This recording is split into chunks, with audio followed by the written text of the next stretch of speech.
Hello everybody and welcome back to my channel. My name is Matt and I like video games. And in today's video I'm going to be talking about Xbox's continued support for PC gaming. So stay tuned.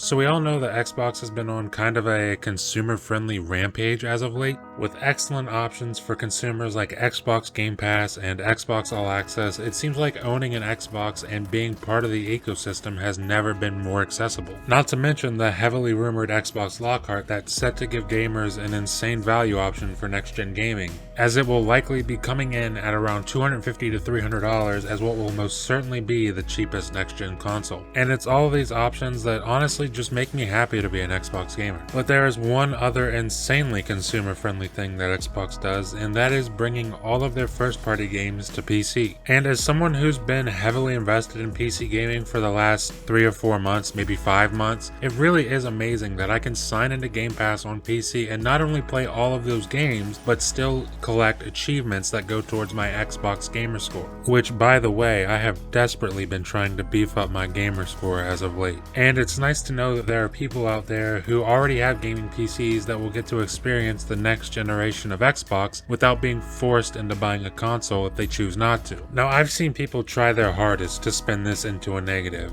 I mean, the mental gymnastics that these fanboys and fanatics do to turn this into a bad thing it's really quite interesting. I've seen people say things like Microsoft is trying to get out of the console space, and just let me tell you, if Microsoft wanted out of the console space, they certainly wouldn't have invested in building the most powerful console ever twice in a row, back to back. That's the Xbox One X and the Xbox Series X. Those are hands down the most powerful consoles ever made, and as you may know, it takes money to make these things, so if Microsoft wanted out of the console space, they would be putting that money elsewhere, I guarantee it. I've also seen these console warriors saying, well, why would I buy an Xbox if I can play all those games on PC? Well, that's the fantastic part. You don't have to buy the console. The console is there for a few reasons. One, it's for people who don't have gaming PCs and feel that the price to get into PC gaming, especially for next-gen quality, is just too steep. Two, it's for people who just want to turn on a machine and play their games, and in that respect, there is nothing more convenient than a console. People like to say, well, I can do all kinds of things on my PC that I can't do on my console, and it's like, well, of course you can. It's a personal computer that you paid more money for, so it would make sense that you can do more things on it. But the fact of the matter is that if you just want to play games and only games, then really there's no better value than a console, especially for next-gen gaming. Not to mention the fact that if you build a PC and one of the parts fails or is broken, then it's on you to find out what part has failed and take the necessary steps to either replace it or get it repaired via warranty. Whereas with a console, if you're having problems, you can just send it in under warranty and they repair it or replace it and ship it right back to you. You don't have to dig through your console to find the component that's broken and then contact the manufacturer of that component. You just call Microsoft, you send it in for repair, and they send it back. It's that easy. So there is a convenience to owning a console that a lot of people seem to dismiss for some reason. And honestly, it seems as time goes on, the console war becomes less and less relevant. PlayStation is concerned with locking stuff to their platform, and that's not necessarily a bad thing. I mean, I'm not about to get on here and go on a rant about how PlayStation is anti-consumer. I mean,